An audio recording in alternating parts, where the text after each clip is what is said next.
post-league wrap-up. So, yeah, I mean, that last control matchup was, oof. I mean, that definitely felt like we were losing the entire time, and essentially we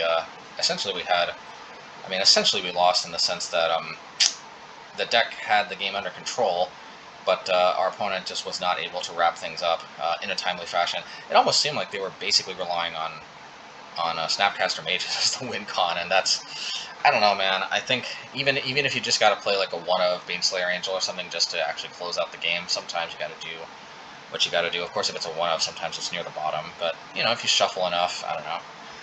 You can keep shuffling it to the bottom, or it could be closer to the top, and then every time you come close to it, you might be shuffling it further down. But no, anyway. Point is I don't think all the control matchups are necessarily going to be as difficult as that.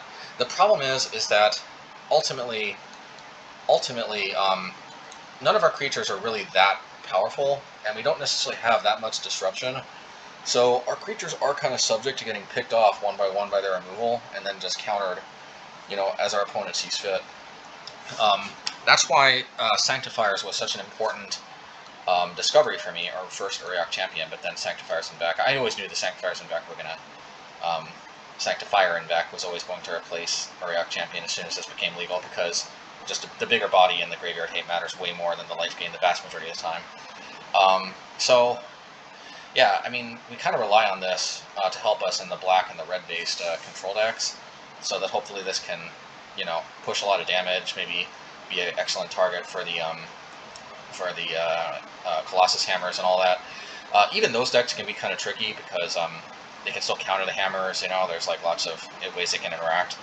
But blue-white is definitely the toughest, because all their removal is in the form of blue and white, both of which is not protected by Sanctifier. So, yeah, long story short, we're not playing Hammer Time to essentially beat control decks. I don't really know a way you can build this that will consistently beat control.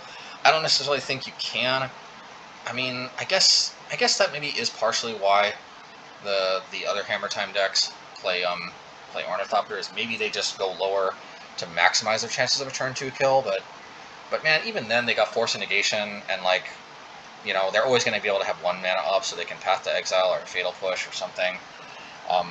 In my experience, like, even when I have the turn, even like if I have the turn 2 kill, they've always got the answer for your creature or the Force of Negation, but they don't always do. But I think in order to consistently be control, you can't just necessarily rely on your God hands. The core of your strategy has to be able to do something they can't deal with. Like in the mono black deck, the Bloodghasts, they're a big component of what's difficult for control. Against red, it's the Seasoned Pyromancers, and, you know, Blood Moon, but yeah, against green, it's just being able to set up Inkmoth Nexus in my turn, like, you know, expose it to removal only when I see fit. Yeah, let's see, red. Yeah, in Merfolk, it's Aethervial. Aethervial gives us a ton of game against control. But this is definitely one of the decks that has kind of like the biggest shields down against control. I almost thought about trying like a mono-white Death and Taxes deck to get around control somewhat because of Aethervial, but then I think the combo matchup just suffers so much. Yeah, the combo matchup suffers so much because I just don't see Death and Taxes really being able to finish the game in any kind of reasonable time frame. Certainly not in the same time frame as a Colossus Hammer. But yeah, I mean, I still think that against it's only kind of blue-white control that I think we probably have a really, really tough matchup. I think most of the other control decks were probably somewhere between like 40% to 45%. I think we're underdogs, but not like impossible underdogs. We still have the turn 2 kill we can juke them possibly with. We still got the core Sanctifiers. We've still got, you know, we've got plans. And we have been able to beat them in the past in some of our test games. Definitely blue-white has always been the biggest problem, though. Not gonna lie. Straight blue-white. Yeah. If only there was if only Sanctifier en-Vec also had protection from white and from blue. Why not? How about from all colors? No. That's just be kind of dumb. Then you just played in any deck. Yeah. Anyway, The core of the deck made sense. I liked it. I'm not necessarily sure I would change anything. I have this interesting ongoing question about whether or not I should replace the Sanctifiers with the Skyclaves, because Skyclaves come in a lot. But I think there is something to be said about just having Game 1 being more focused on just trying to combo them out, and then games 2 and 3 being more about the mid-range element and all of that. I think in Game 1 the mid-range element here is more of like a backup plan, maybe. Anyway, yeah, so not sure what else to say. That was also a really surprising win against E-Tron. I mean, when 3 out of our 5 matchups were basically like, you know, Jund type decks, Jund, Rock, Black, Red, Shadow. Definitely the Sanctifiers are going to overperform and might give us a little bit of a skewed idea of how good they are, but they're at least just a 2/2 body, and I don't know, I could fully see Skyclave being the main deck card and Sanctifiers being the sideboard card.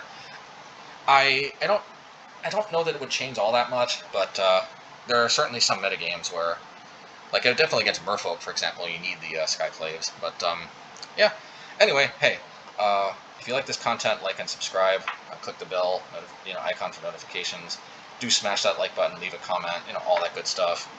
And yeah, really hope that you all are enjoying me trying new stuff. I think that I'm mostly going to be sticking to the main monocolor builds that I've outlined so far. I think this one is the one that most likely, I mean, I could see myself vacillating between this and a Death and Taxes type deck. I spent a long time really trying to like perfect this. Honestly, I know that this deck has some kinks and may not necessarily be the best position right now, but it's just tough to really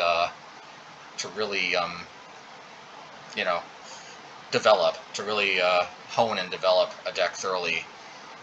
So just because I cannot just spend all my time developing decks. I think most of my decks are probably going to be more or less like the core builds that I've been showing so far. I don't really see mono green ever being anything other than Infect. I just think Infect is the being able to kill on turn 2 is, I think, incredibly important in a color that fundamentally has no disruption. I mean, I'm talking about green, Infect, of course.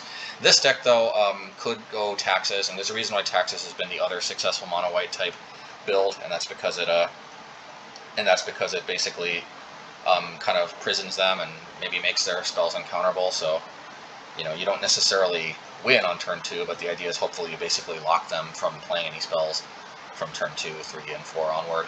I'm very skeptical about how effective that's going to be, because it very rarely is really that effective against me.